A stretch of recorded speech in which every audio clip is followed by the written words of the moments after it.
necessário, irmãos, nós entendemos o início, desde um princípio, porque nós temos aqui, desde o segundo dia, nós percebemos que houve ali a palavra do Senhor acerca do firmamento, a separação entre águas e águas.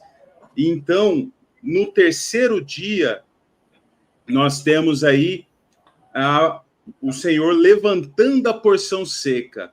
O que isso significa? Se nós apontarmos para a trajetória da humanidade, os 7.000 anos, nós vamos perceber que no segundo dia milenar houve a estruturação das 70 famílias, todas as nações na Terra, através dessas 70 famílias. Guarde esse número, irmão, 70 famílias, porque vai ter um fechamento lá no final.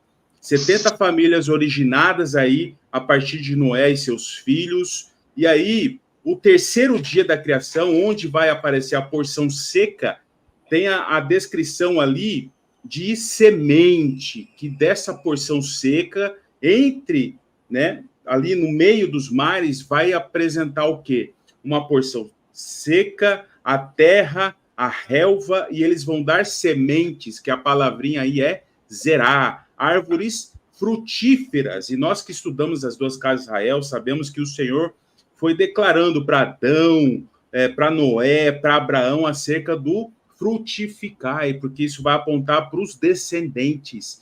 E é isso que aconteceu no terceiro dia milenar. A promessa de Deus feita para Abraão: abençoarei certissimamente a tua descendência. Olha só, zerá, é a mesma palavrinha, como estrelas do céu e como areia do mar, ou seja, a porção seca. Inclusive, a areia na praia do mar é a distinção dentre as nações, aquela nação sacerdotal, que Deus escolheu para um propósito. E então, o que acontece? O inimigo ele vai trabalhar para que essas nações venham agir contrariamente a este povo escolhido. Então, olha só que interessante. Aqui em Isaías 61, que é uma palavra profética que aponta para o reino vindouro, o reino do Messias com o seu povo escolhido, a igreja, fala assim: a sua posteridade, que é Zerá, será conhecida entre as nações. Eu estou colocando as cores para facilitar o entendimento. Os descendentes no meio dos povos. Então, está apontando para o reino milenar, o reino do Senhor. E fala de uma terra produzindo, e sendo que justiça, vai brotar a justiça e louvor perante as nações. Então, o que acontece? Também outra passagem interessante que aponta para o reino milenar, Isaías 19, fala que Israel será o terceiro entre os egípcios e os assírios, uma bênção no meio da terra. Interessante que no terceiro dia, a porção seca ele surge no meio dos mares. Então, é algo muito interessante, nós realizando essa comparação da lei com os profetas, nós vamos entender o propósito acerca dos últimos dias. Só que o inimigo, Satanás, o arquiteto de todo esse mistério da iniquidade, ele vai tramar contra os filhos de Deus. E aqui, Isaías, no capítulo 14, nós vamos perceber que ele faz o quê? Ele que debilitava todas as nações, todos os reis das nações. Em Apocalipse 12, onde tem ali a visão do dragão perseguindo a mulher, tem ali que ele é o sedutor de todo o mundo. Então, ele vai instigar as nações da terra para afrontarem, para guerrearem contra esses escolhidos do Senhor e frustrar os planos do Senhor. Nos profetas existem muitas menções, irmãos, acerca do inimigo arregimentando as nações cruéis, perversas. E diz aqui em Jeremias que eles são cruéis e não usam de misericórdia. A sua voz ruge como o mar. E aqui a gente começa a comparar essas nações com o bramido dos mares. Então, tudo isso para quê? Em ordem de batalha contra ti, ó filha de Sião. Então, o inimigo arregimentando as nações contra o povo de Deus. Outra passagem bem conhecida é essa de Isaías 17. eles se revoltam, o barulho de muitas nações, como o rugido do mar, os povos rugem como o mar. Então, ou seja, algo que está acontecendo no mundo todo contra o povo de Deus.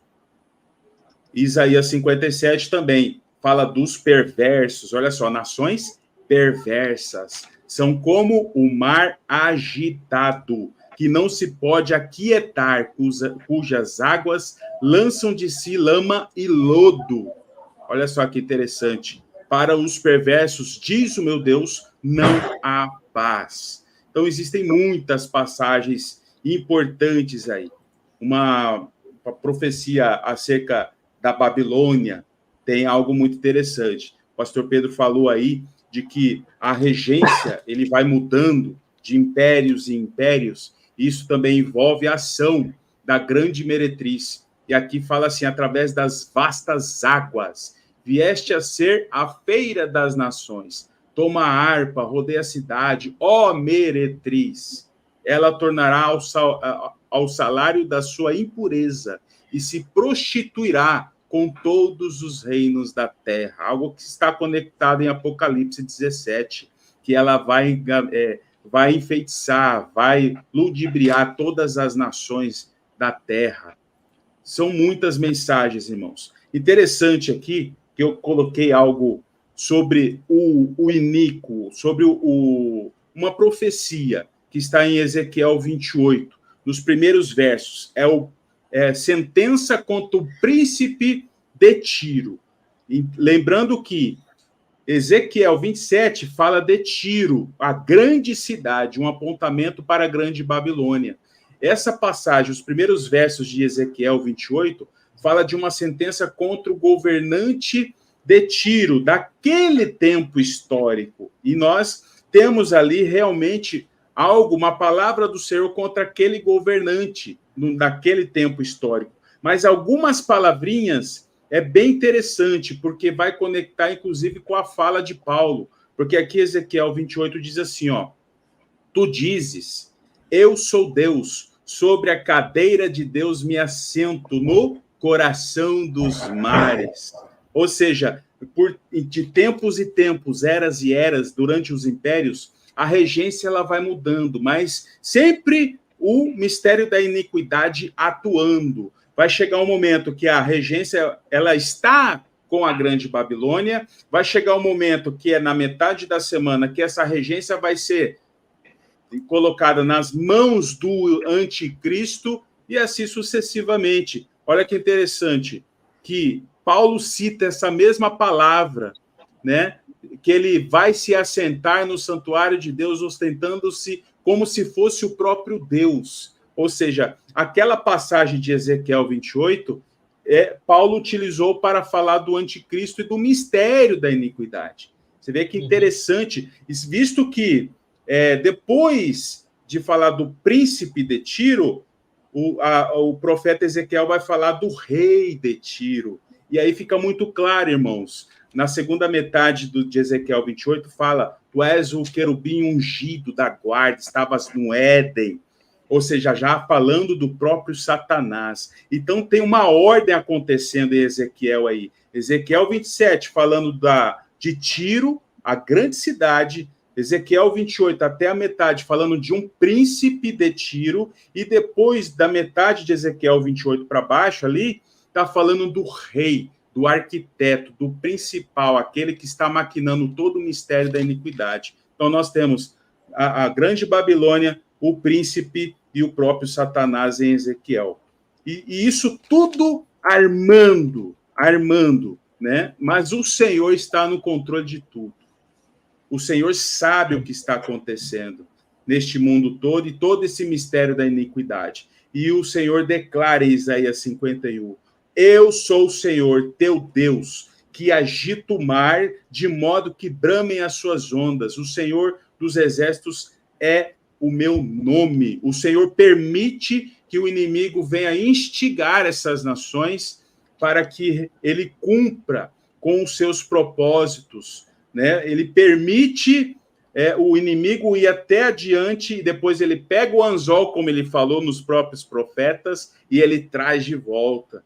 Então, o Senhor Deus é presciente, ele é onipotente. Isso vai envolver o quê? Os 4 cavalos, como o pastor Pedro falou aqui, que agitam as nações da terra. Zacarias 6, que diz assim, os 4 ventos, que são os cavalos, que é a palavrinha aí, é espírito, ruach, os 4 ventos do céu, que sai de onde estavam perante o Senhor de toda a terra. Isso vai relacionar com os 4 cavalos, dos 4 selos. E isso vai conectar também com o que está escrito em Daniel 7, que os 4 ventos, 4 ruach, espíritos, que vai associar com os 4 cavalos, agitam o grande mar.